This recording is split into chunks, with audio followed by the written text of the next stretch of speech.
시편 55편은 배신당한 자의 기도라고 그렇게 말할 수가 있는데, 여러분, 배신이라는 말은 국어사전에 보니까 이 믿음과 의리를 저버림이라는 그런 뜻을 가지고 있더라고요. 믿음과 의리를 저버렸다. 이 말에서 우리가 알 수 있는 것처럼 배신이라는 것은 내가 모르는 사람, 타인, 낯선 누군가에게 당하는 것이 아니라 내가 신뢰하고 나와 가장 가까운, 가장 친한 사람에게서 당하는 것이라고 그렇게 우리가 알 수가 있을 거예요. 성경에 보면 예수님께서도 배신을 당했을 때 가장 신뢰했던 가룟 유다에게 배신을 당하는 것을 보게 됩니다. 왜 그가 가장 신뢰했다고 여길 수가 있냐면, 성경 요한복음에 보면 그에게 돈꾀를 맡겼다고 그렇게 말을 하고 있어요. 돈꾀를 맡겼다는 것은 그런 부분에서 가장 신뢰할 수 있는 사람에게 맡길 수 있는 거 아니겠습니까? 그렇기 때문에 가룟 유다는 그만큼 신뢰를 받을 수 있는 그런 사람이었는데, 바로 그가 예수님을 팔아넘겼죠. 그것도 은 30세겔에 예수님을 팔아넘겼어요. 이 은 30세겔의 가치가 어느 정도인가고 한번 찾아보았더니, 당시에 노예 한 사람을 매매할 때, 노예 한 사람을 사업할 때 거래가 되는 그 몸값이라고 그렇게 나와 있더라고요. 그러니까 가룟 유다는 예수님을 그냥 노예 한 사람의 그 가격에 팔아버린 거예요. 자기의 스승을, 자기가 사랑했던 스승을 노예 한 사람의 몸값으로 팔아넘겼다. 그러니까 예수님의 입장에서는 정말 신뢰해서 돈께까지 맡겼던 그런 제자였는데, 예수님께 수많은 제자가 있지 않았습니까? 12제자뿐만 아니라 또 70인의 또 다른 제자들이 있었고, 더 많은 무리들도 있었는데, 그 가운데에서 12명, 정말 가장 주님이 신뢰할 수 있는 그런 제자들 가운데서 돈꾀를 맡겼던 가룟 유다가 자기를 팔았을 때 예수님의 마음이 얼마나 아팠겠냐는 것이죠. 그럼 배신이라는 것은 나의 원수가 나를 배신할 수 없는 거예요. 내가 가장 친한 사람. 오늘 여기 성경에서 시인도 자기를 조롱하고 자기를 대적하는 자, 자기를 비난하는 자, 철저하게 내 앞에서 자기가 잘났다고 자기 자신을 높이는 자가 누군가 했더니 원수가 아니더라는 거예요. 바로 자기의 가장 가까운 친구였다고 그렇게 이야기를 합니다. 12절을 보면 이렇게 말을 하고 있어요. 나를 책망하는 자는 원수가 아니라. 나를 책망하는 자가 원수가 아니래요.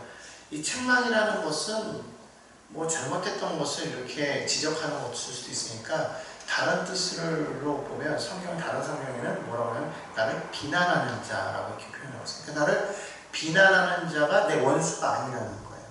그러니까 원수가 그랬다면 내가 참았겠다는 것이죠. 그리고 나를 대하여 자기를 높이는 자, 잘난 척하는 사람 있잖아요. 그런 사람이 나를 미워하는 사람이 아니었다라는 거예요. 나의 대적자가 아니었다라는 거예요. 내가 나를 미워하는 사람이었다면 얼마든지 그걸 피하면 되잖아요. 그렇죠? 안 보면 그만인 거예요.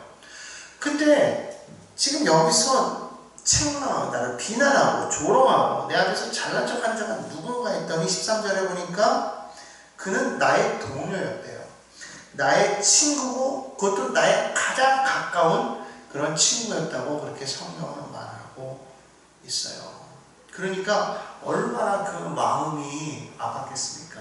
이것을 통해서 우리가 알 수 있는 건 뭐예요? 사람을 신뢰하는 것만큼 어리석은 것은 없다. 가깝다고 해서, 그를 믿었다고 해서 오히려 우리에게 다가오는 그 배신의 고통은 더 크다라는 거. 시인이 아마 여기서 말하는 것은 사람을 신뢰하는 것만큼 어리석은 일이 없다라고 정말 처절한 심정으로 말하는 것 같은 그런 마음이 이렇게 들지 않습니까? 여러분, 정말 그들은 어떤 사람이냐면요, 항상 우리 앞에서는요 늘 좋은 말만 해요. 선한 말을 해요. 나에게 아첨하고 나의 비위를 마치고 늘 언제나 나를 띄우고. 그런데 뒤에서는요 어떤 사람이에요? 늘 끊임없이 기회를 엿봐요. 어떤 기회를 엿봐요? 나를 무너뜨리고 넘어뜨리려고 하는 그런 기회를 엿본다는 거예요. 그래서 그들은 앞에서는 선한 말을 하지만 뒤에서는 어때요? 늘 칼을 갈고 있어요. 21절 보니까 이렇게 이야기를 합니다. 그의 입은 우유 기름보다 미끄러우나 그의 마음은 전쟁이요 그의 말은 기름보다 유하나 실상은 뽑힌 칼이로다. 조금 좀 의미가 좀 이해하기가 좀 어려운 것 같아서 현대인의 성경으로 한번 풀어봤더니 이렇게 말하더라고요.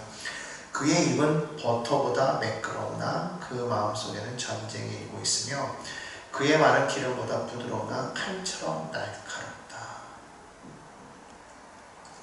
그러니까 앞에서 하는 그런 말은요, 마침 버터를 바른 것 같아요. 꿀 바른 것 같아요. 늘 부드럽고 좋은 말이지만 그러나 뒤에서 보면 칼이 있었다는 것이죠. 이게 사람이라는 거예요.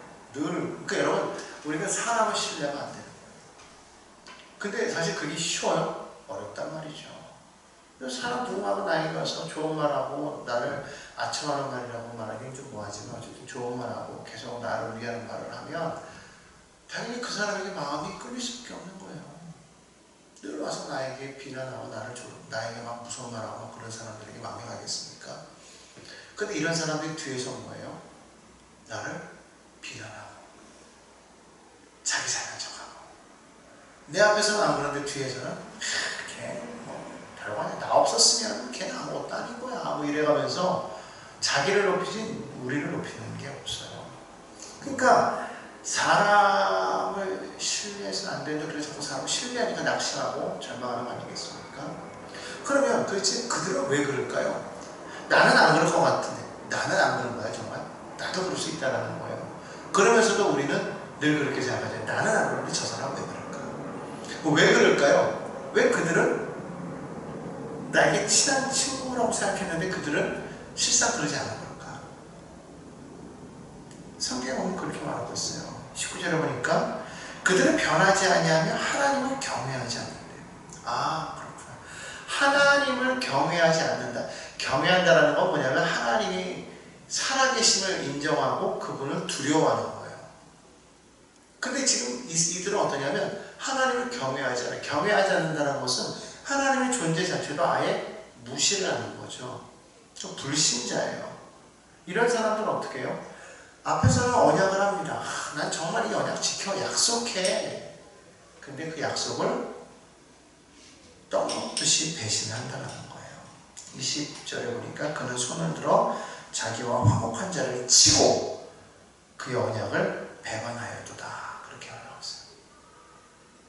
얼마나 무섭습니까? 화목하고 친하고서 왔는데 사실은 칼을 알고 있었다는 거예요. 왜? 하나님을 무서워하지 않는 거예요. 이 세상에 무서울 게 하나도 없는 사람이죠. 오늘날 세상이 왜 이렇게 점점 험해져 가느냐? 하나님을 두려워하는 그 마음이 없어요. 이후에 어떠한 그 심판이 있음을 알지 못하기 때문에 너무나도 사람들이 포악해져 가는 것이죠. 그것을 안다고 여러분 이렇게 하겠습니까? 절대로 그렇게 할 수 없어요. 이런 세상을 살아갈 동안에 여러분 우리에게 다가오는 여러 가지 많은 근심과 걱정, 염려, 불안 같은 것들을 우리가 어떻게 이길 수가 있을까? 이런 무거운 짐을 지고 우리가 살아갈 때 어떻게 해야 될까? 시인은 오늘 22절에서 그럴 때 이렇게 말을 한 거예요. 내 짐을 야훼께 맡기라는 거예요. 내가 가지고 있는 그 모든 문제들, 이 모든 것들을 하나님 앞에 맡기라는 거예요. 사람에게 맡기지 말라는 거예요. 사람 의지하지 말고 그렇다고 내 능력을 의지하지 말고 하나님께 맡겨버리라고 그렇게 말하고 있어요. 맡긴다는 게 어떤 의미일까? 이 NIV 성경을 보니까요. 내 짐을 야훼께 맡기라라는 이 표현을 이렇게 표시하더라고요. Cast your cares on the Lord. cares, 이 짐을 cast, 너의 짐을 야훼께 cast해라. cast한 말이 뭐냐면은 던져버려라, 던져라, 던지다 이런 의미가 있는데 던진다는 의미의 또 하나의 의미가 뭐냐면 시선을 향하다라는 이렇게 있어요. 그러니까 너 자신을 하나님 앞에 맡겨라. 너의 모든 문제를 하나님 앞에 맡겨라, 던져버려라 라는 것이 있으나 또 하나는 하나님만 바라보아라 이런 의미가 있어요.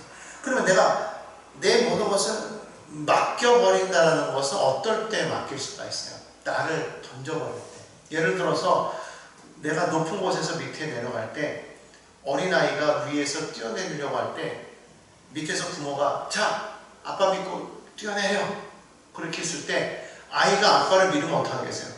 자기 자신을 맡기고 뛰어내리겠죠. 근데 신뢰하지 못하면 어떻게 해요?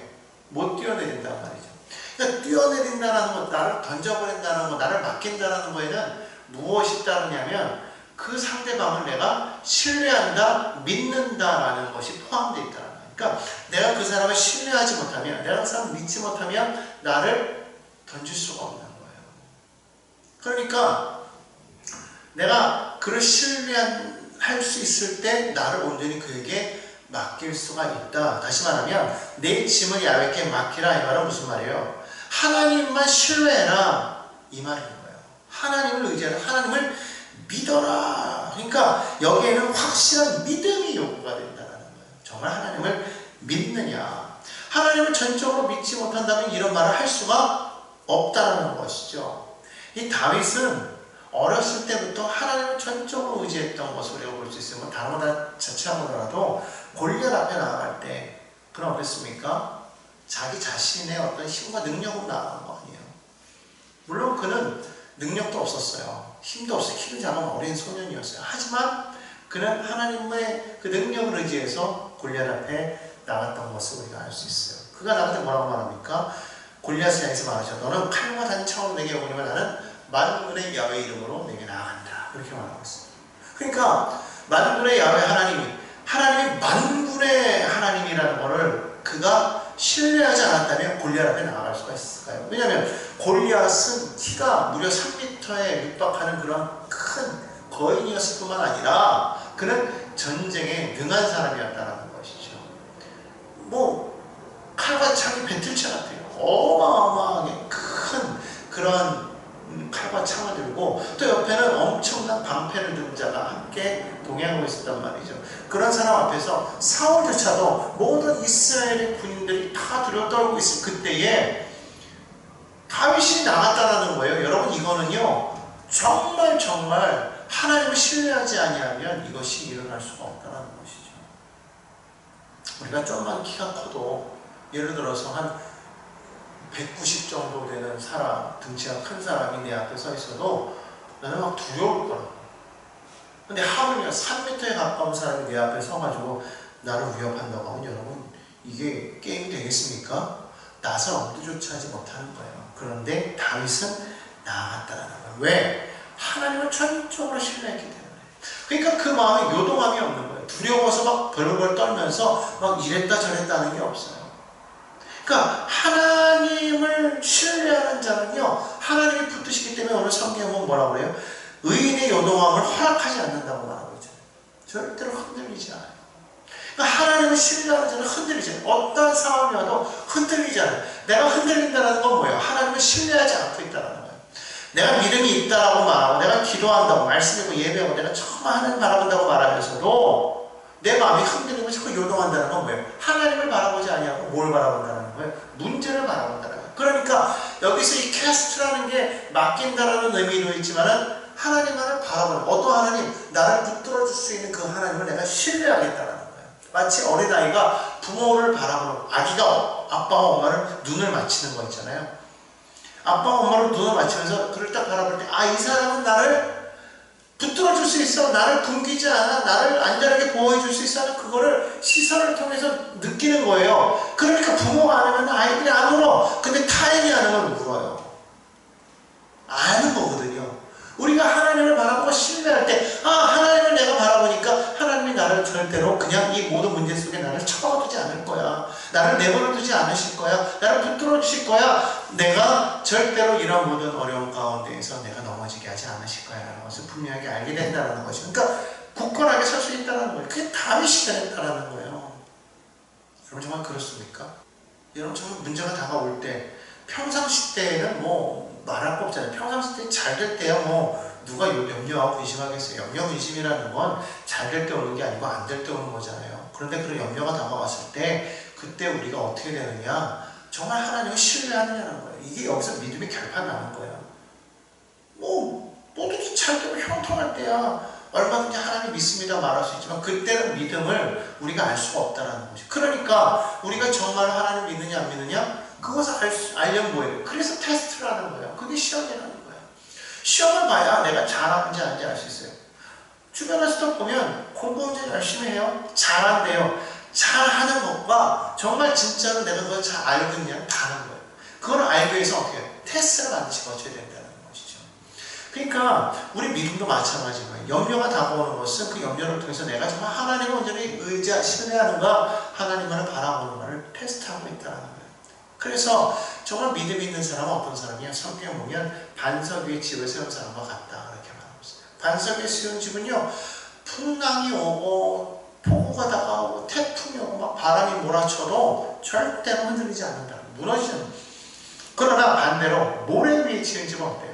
그냥 겉으로 볼 때는 반석 위에 지은 집이나 모래 위에 지은 집이 똑같아. 이래요.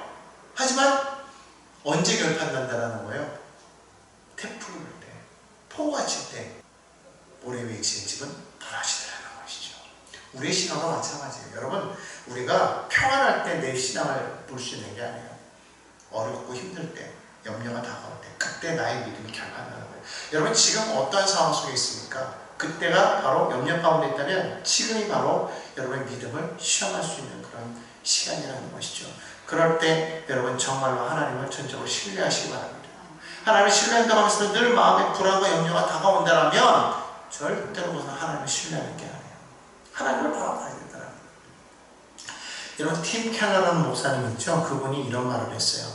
염려의 상당 부분은 어떤 일이 일어날 필요가 있는지 내가 주님보다 더 잘 안다는 오만한 믿음에서 비롯된다, 이렇게 말했대요. 그러니까 결국 내가 염려한다는 건 뭐냐면 이미 벌써 이것 때문에 어떤 일이 일어나야 된다는 건 내가 알아. 주님보다 내가 더 잘 알아. 이렇게 내가 생각하고 있다는 것이죠. 교만하다는 거예요. 오만하다는 거예요.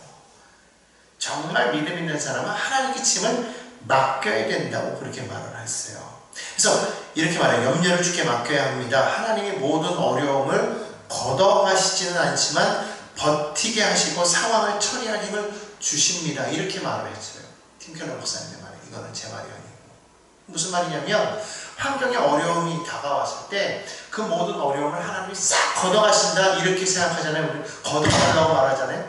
걷어가는 게 아니라 그 상황을 버틸 수 있는, 그리고 그 상황을 처리할 수 있는 힘을 주시더라는 것이죠. 그러니까 자꾸 우리가 생각할 때 왜 이게 자꾸 다가오지? 왜 이 상황은 바뀌지가 않지? 왜 이걸 변하게 하시지 않지? 이게 아니에요. 왜 이걸 내게서 걷어가시지 않지? 이게 아니라 하나님이 내게 이것을 이길 수 있는 힘을 주신다. 그러니까 환경을 계속 바라보는 게 아니라 그 가운데서 주님을 바라보셔야 돼요. 베드로가 주님 바라볼 때 무리를 걸었잖아요. 풍랑이 사라진 게 아니에요. 풍랑은 여전히 일고 바다는 막 파도는 치는데 베드로는 무리를 걸었다는 거예요. 누구로 바라봤을 때? 주님을 바라봤을 때. 시선은 주님에게서 바다로 향했을 때 그의 마음에 두려움이 다가왔고 동일한 상황 속에서 그는 물속에 빠져들어갔다는 거예요. 근데 동일한 상황 속에서 주님을 바라보니까 그 상황을 걸어갔다는 것이죠. 그거예요. 풍랑을 잔잔케 하실 수 있는 하나님이시지만 그 상황 속에서 풍랑을 잔잔케 하지 않으셨단 말이에요. 여전히 바람은 불고 파도가 일고 밤은 짙어 어두운 그런 밤중이잖아요. 여러분, 그걸 우리가 기억해야 된다는 거예요. 그러니까 정말 주님을 바라볼 때 하나님은 그런 풍랑을 헤쳐나갈 힘을 주신다. 이게 바로 주님께 맡기는 거다라는 것을 우리가 기억해야 될 줄로 믿습니다. 그렇기 때문에 예수님께서는 이렇게 말하잖아요. 마태복음 6장 31절에 보면 그러므로 염려하여 이르기를 무엇을 먹을까 무엇을 마실까 무엇을 입을까 하지 말라. 이는 다 이방인들이 구하는 것이라 너희 하늘 아버지께서는 이 모든 것이 너에게 있어야 할 줄을 아신다. 하나님은 우리의 필요가 뭔지를 알고 계신다는 건 모르는 게 아니에요. 그럼 뭐 하기를 바라시느냐? 우리가 하나님을 바라보기를 원하는 거예요. 시선을 맞추면 하나님 우리를 보시고 우리가 원하는 것을 채워주신다는 것이죠. 그러니까 여러분, 우리가 정말 하나님 하나 바라보고 시선을 바라봐야 돼요. 그리고 하나님의 시선이 어디로 향하는지를 봐야 돼요. 그 시선이 머무는 곳에 우리도 바라봐야 되죠. 라는 그런 우리가 되어야 될 줄 믿습니다. 그때 하나님께서 우리를 붙들어 주시겠다고 말씀하고 있어요. 그래서 이 시편 기자는요, 이러한 상황 속에서 계속해서 말하는 게 뭐예요? 하나님을 의지해라. 하나님을 의지하라. 시편 56편 4절에 보면 이렇게 말하고 있어요. 내가 하나님을 의지하였은즉 두려워하지 아니하리라. 하나님을 의지하였은즉 두려워하지 아니하리라. 하나님을 의지하였은즉 두려워하지 아니하리라. 반대로 말하면 내가 두려워하니 하나님을 의지하지 않고 있구나 이 말이에요. 그러니까 내 마음에 두려움이 있는가 염려가 있는가 뭐예요? 하나님을 의지하지 않고 있다는 거예요. 내가 지금 염려하는 것을 두려워하고 있다는 거예요. 그러나 하나님을 의지하면 두려움이 떠나가요. 현혹을 가진 사람이 내게 어찌하리까 이렇게 말했어요. 바울도 로마서 8장 31절에서 그렇게 말했어요. 새번역 성경으로 이렇게 말합니다.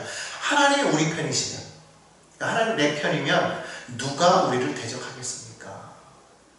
바울도 그렇게 고백했다는 것이죠. 가인만 고백한 게 아니에요. 바울도 고백했어요. 하나님이 내 편 되시는데 누가 우리를 대적하겠냐는 거예요. 내 편이 강한데 무슨 말인지 아시겠어요? 하나님 나와 함께 하시더라는 거예요. 임마누엘 되시는 하나님, 하나님이 나와 함께 하시는데 누가 나를 대적하겠느냐 이 말이에요. 여러분 혼자가 아니라는 것이죠. 하나님은 우리를 붙들고 계시는데 그 하나님이 나를 위해서 예수 그리스도 통해서 십자가에서 이루신 일을 한번 생각해 보시기 바랍니다. 다 이루었다고 말씀하셨잖아요.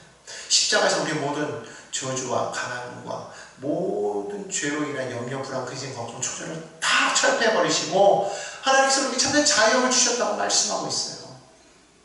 그렇다면 우리는 전적으로 우리를 신뢰해야 되지 않겠습니까? 그럴 때 우리 안에서 그것이 점차적으로 물러가게 될 것이라는 것을 우리는 기억해 주려고 믿습니다. 그러므로 여러분 우리는 주님을 의지해야 되는 거예요.